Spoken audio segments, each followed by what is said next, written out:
When robins are in a hurry, they hop because it allows their short legs to cover ground quickly and facilitate takeoff. However, when they are foraging, they often walk or run because it keeps their head more stable for spotting something to eat.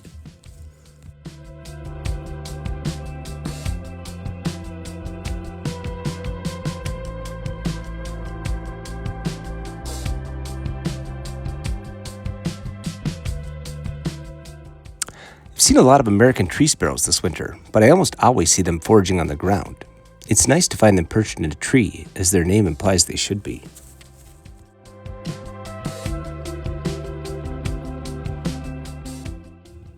School was closed on January 6th due to an ice storm. Since trails were too slippery, we birded from the car. Often the birds that people are least excited about are the most fascinating, such as the rock pigeon. For example, both males and females produce crop milk, a nutrient-rich, cheesy substance they regurgitate and feed their young. The process is initiated by prolactin, the same substance that regulates milk production in mammals. Pigeons can recognize themselves in mirrors, learn letters, count, and play ping pong. They also have strong homing instincts, using the Earth's magnetic field. Long before the lady in Home Alone 2, Nikola Tesla was obsessed with the pigeons of New York City. Personally, I kind of like watching hawks chase them around farms. This farm has a light morph, rough-legged hawk. They like hunting open fields and show up in winter when food sources are scarce up north. They hunt while soaring, but they can also hover like a kestrel. They can also perch on branches that are too small to hold red-tailed hawks.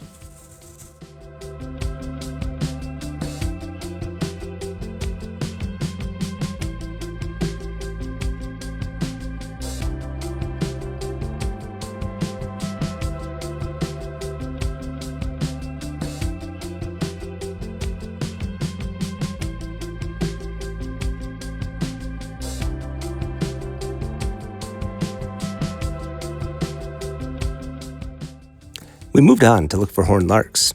You can usually find them on a dirt road alongside a farm field where manure has been spread. They love the manure because it contains undigested grains and seeds.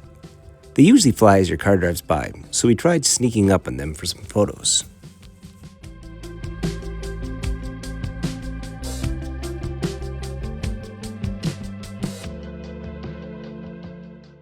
A red-tailed hawk was also busy observing this farm. How did we know it was red-tailed? We just knew.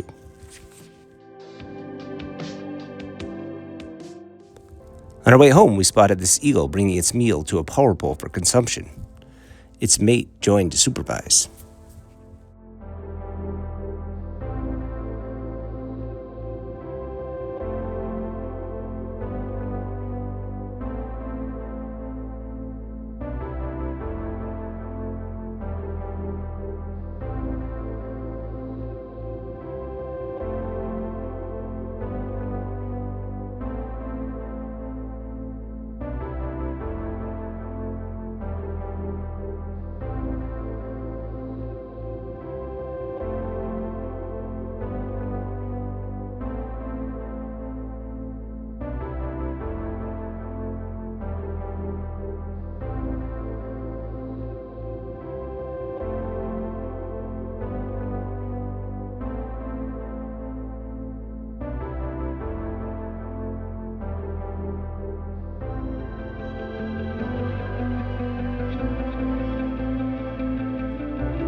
The next Saturday, I went to look at ducks again.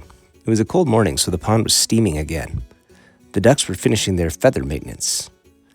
I love how the golden eyes tip their head back and point their bill up when wetting their back.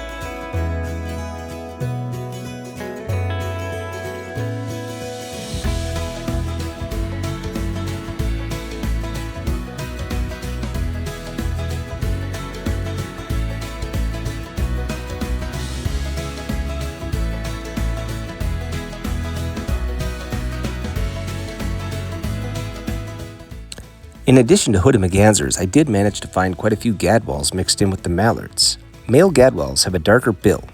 Females look a lot like female mallards, but with a thinner bill and plainer face. At the far end of the pond, there were redheads preening.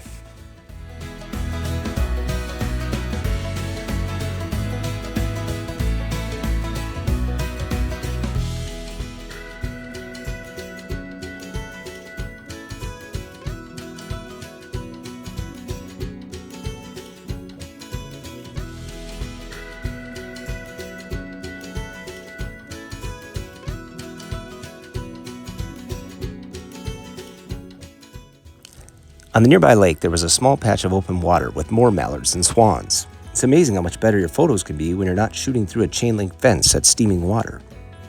One thing you learn by watching waterfowl is that they spend a lot of time coating their feathers with oil to make them water repellent.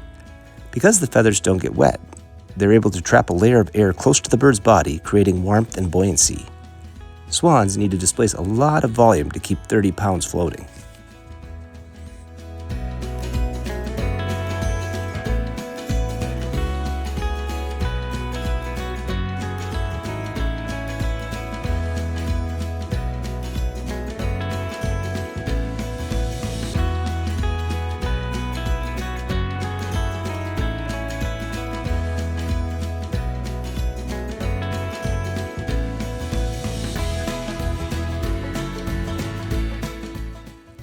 If I go for a walk in the woods in January like I did this day at the old Cedar Avenue Bridge, I usually find chickadees and nuthatches and an occasional downy-eared hairy woodpecker.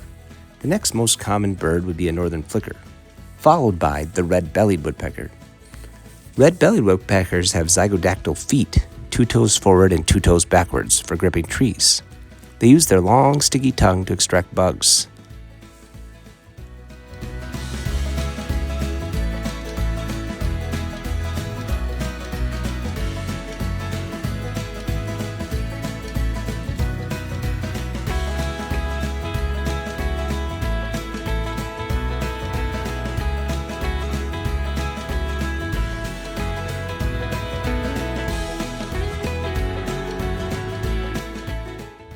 The much larger pileated woodpecker is more rare to spot, but it's pretty easy to distinguish its call if one is around.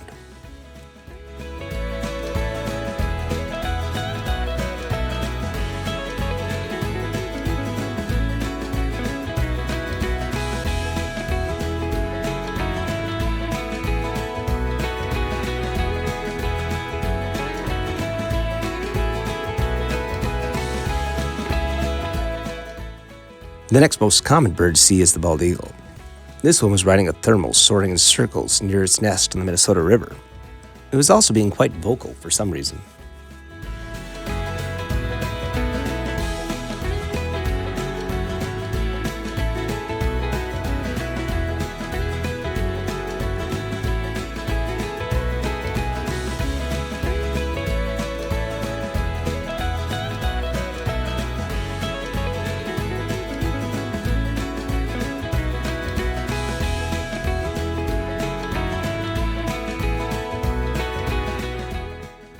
I moved on to the T.S. Roberts Bird Sanctuary along Lake Harriet in Minneapolis.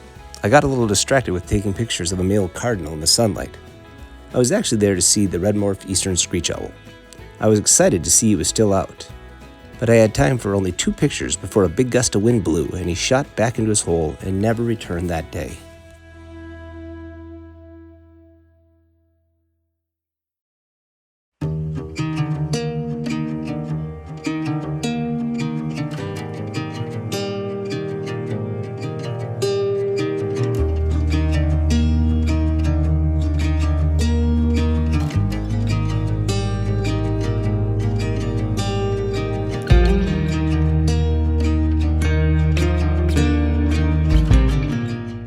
I returned the next day with Lucas. Fortunately, the screech owl was out again and sleeping this time. As you can tell, this cavity is quite a ways up in the tree and perfectly oval shaped. It was most likely excavated by a pileated woodpecker, since they only use the cavities for 1 year. The pileated is a keystone species in this ecosystem, as it provides homes for many other birds. These owls are totally nocturnal, but they spend a lot of cold sunny days in a trance-like state at the entrance of their nest cavity, catching the sun's rays. In addition to thermoregulation, which small birds need, the sun helps them control parasites, spread oils from their printing gland, and convert this oil into vitamin D.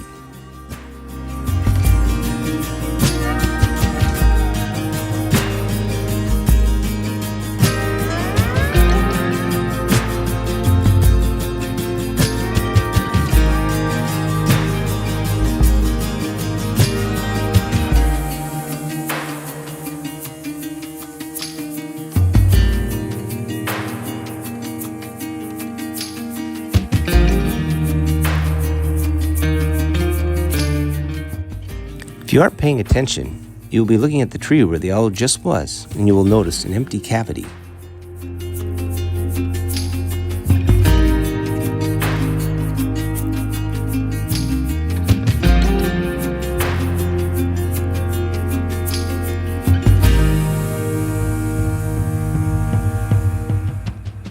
On our way home, we stopped by a farm to look for Eurasian-colored doves. There were many.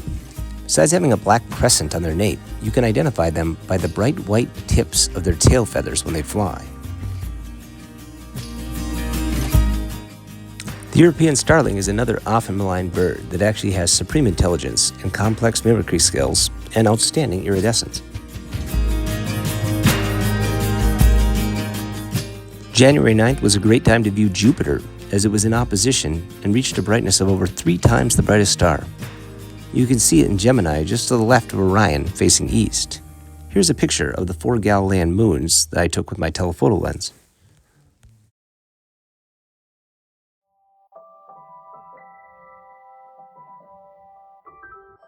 My next birding opportunity was January 16th. I was back at Old Cedar Avenue looking for a great horned owl. I had seen 2 barred owls earlier this year, but couldn't get a photo of either. But I had yet to see a great horned owl. But instead I spotted a different raptor, using its long tail as a rudder darting through the brush. I knew it was a small hawk, but was it a sharp-shinned or a Cooper's?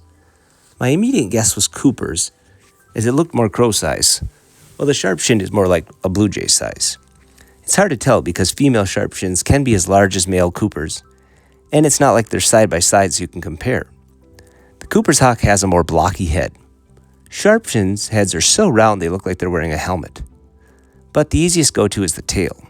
Cooper hawks have a more rounded tail, while sharp-shins are more squared off. Both hawks can pick birds out of the air by chasing them and using their great aerial maneuvering skills to stay on their tail. They also like to ambush birds at bird feeders. The Cooper's hawk uses more of a flap-flap guide style. This guy was hunting a marshy area near open water, either looking for mice or sparrows.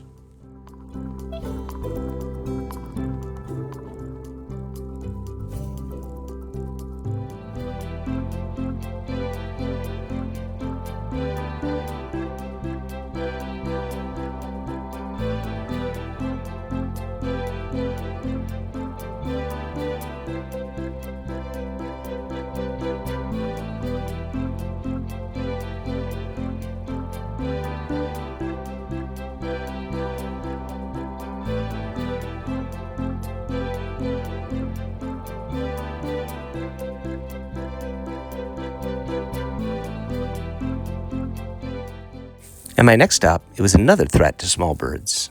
A merlin was perched high in a tree above the creek. The high perch gives a good view of the area and allows them to ambush, but like the Cooper's hawk, They also rely on agility.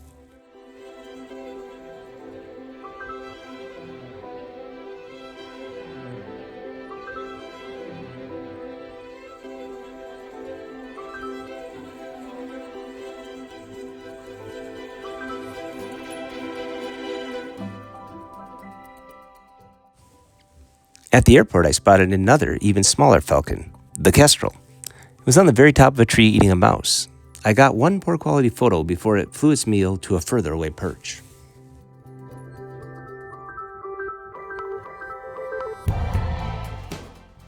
I moved on to check out the long-eared owls. They were not in the same tree as last time. 6 of them had moved to a Colorado spruce about a quarter-mile away. My hands were freezing by this point, so I only spent a few seconds getting some quick pictures before calling it a day.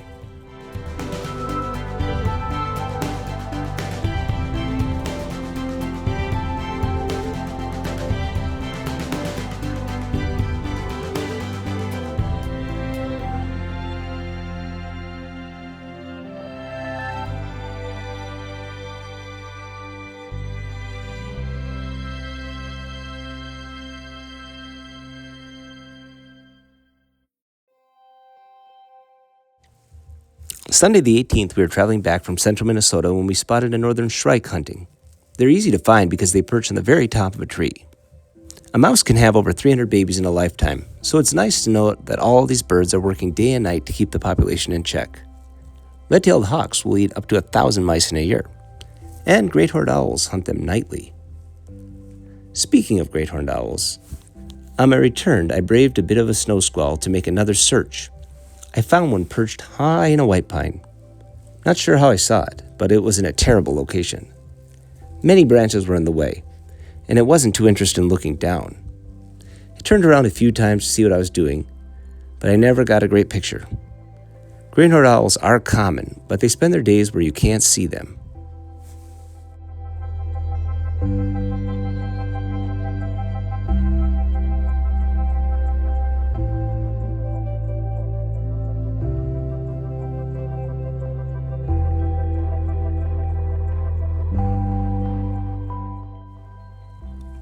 The need for food in January means it's a great time to see raptors hunting or other predators just soaking up the energy they need to hunt at night. We'll see you next time for more birding adventures.